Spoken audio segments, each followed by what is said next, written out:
बोले भगवान की आंखें हैं वो सूर्य और चंद्रमा, और सूर्य चंद्रमा मन ही मन धिक्कार रहे हैं पूतना को। बोले देखो तो सही, सब लोग तो ठाकुर जी का दर्शन करने आ रहे हैं, आशीर्वाद देने आ रहे हैं, और देखो तो सही आप पूतना ये ठाकुर जी को मानने के लिए आई है। तो इसलिए आंखें बंद कर ली।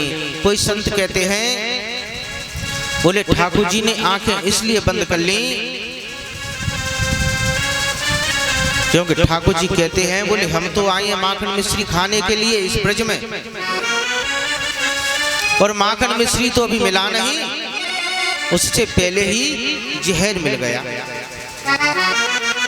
जहर पीना पड़ेगा।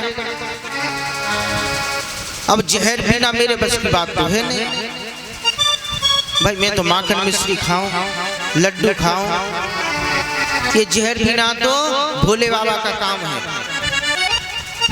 तो इसलिए भोले बाबा को याद किया, बोले भोलेनाथ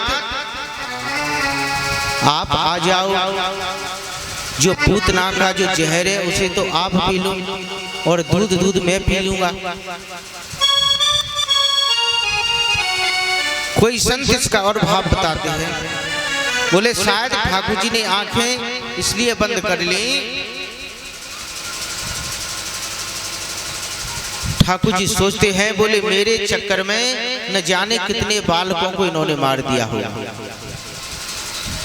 तो उन बालकों को मोक्ष भी देना है, तो शायद ठाकुर जी आंखें बंद करके उन मरे हुए बालकों को मोक्ष दे रहे हैं। किसी संत ने कहा,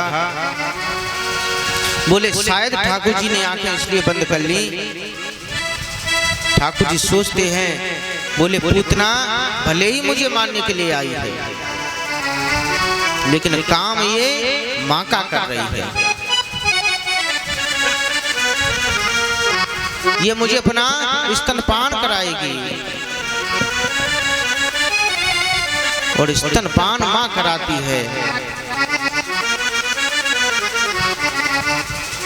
तो शायद ठाकुर जी सोचते हैं, बोले इस पूतना को कौन सी गति दी जाए, कौन सी मुक्ति दी जाए, इसलिए ठाकुर जी ने आगे बंद कर लिया। आज जैसे ही पूतना ने लाला को गोद में उठाया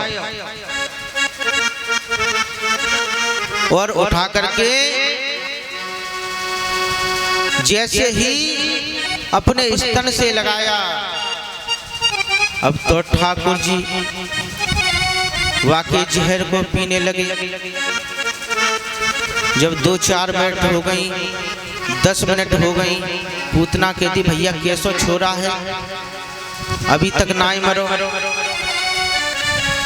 अब तो ठाकुर जी पूतना के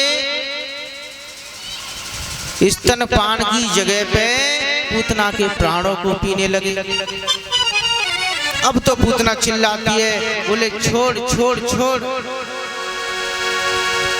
आज 6 दिन के कृष्ण बोल पड़े। कन्हैया कहते, बोले मौसी हम पे तो पकड़नो ही आवे, छोड़नो ना आवे। कन्हैया कहे, बोले मौसी एक बार जिसको हम पकड़ लेते हैं फिर दोबारा उसको हम छोड़ते नहीं।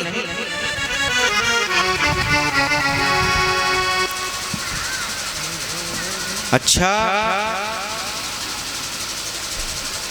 सुखदेव जी वर्णन कर रहे हैं राजा परीक्षित।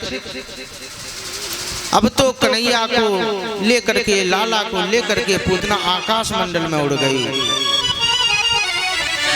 धीरे धीरे भगवान ने उस पूतना के प्राणों को ही पी डाला। बोले गोविंद भगवान की। और जैसे ही पूतना गिरी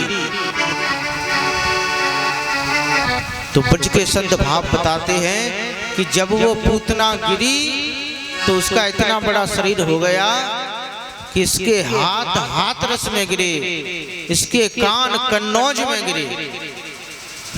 ये हमारे ब्रज के संतों का भाव है। ब्रज के संत भगवान की तरह तरह से उनको रिझाने के लिए पद बनाया करते हैं। किसी ने बनाए, बोले प्रभु जी वो ब्रज को बनाइयो मोर, किसी ने कहा बोले ब्रज को बनाइयो बंदर, लेकिन हमारे एक संत ने तो बड़ा सुंदर भाव बना दिया। उन्होंने कहा बोले मोर भी अंदर नहीं जा सकता।